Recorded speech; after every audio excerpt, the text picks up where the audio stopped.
যখন আমি মাঘ মাসের কনকনে শীতে রাত থাকতে উঠে গলা সাধতে বসতাম, তখন আমার বন্ধুরা প্রায় সকলেই ঘুমিয়ে ঘুমিয়ে ভোরের স্বপ্ন দেখত, যা নাকি সত্যি হয়ে ওঠে।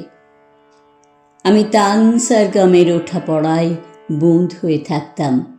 তখন স্বপ্ন টপ্ন দেখা হতো না। কেবল দুপুরে টিফিনের সময় স্কুলের পাশেই বয়ে যাওয়া একলা নদীটির কাছে গিয়ে দাঁড়াতাম আর বলতাম, একদিন তোর মতো আমিও যাব, নানা দেশ, নানা মানুষ আর নানা অচেনার জগতে। দেখিস, একদিন ঠিক যাব। পুজোর সময় বন্ধুরা দল বেঁধে ফুচকা খেত, ডাকলেও আমি সে দলে ভিড়িনি। গলার যত্ন।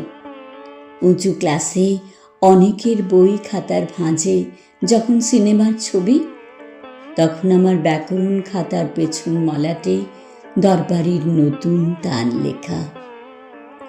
আমার গান আমায় হাত ধরে নিয়ে যাচ্ছিল অন্য পথে। অনেক দূর থেকে দেখা যাচ্ছিল অন্য আকাশ, অন্য আলো, অন্য রং।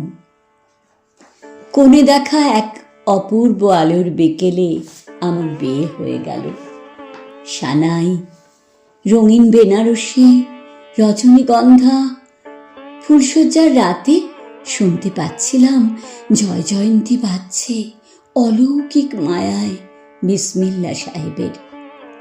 ভারী ইচ্ছে করছিল পাশে শুয়ে থাকা অজানা মানুষটার সঙ্গে বন্ধুত্ব করি, জিজ্ঞাসা করি, জানো এটা কি রাগ?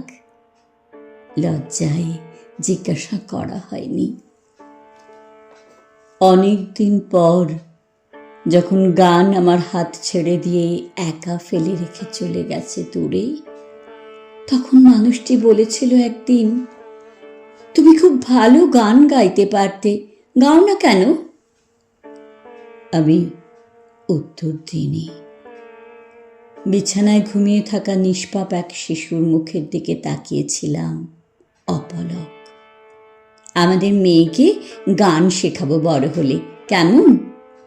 আমি চিৎকার করে উঠলাম, না! চিৎকারে ঘুম ভেঙে কাঁদতে লাগলো ছোট্ট মেয়ে।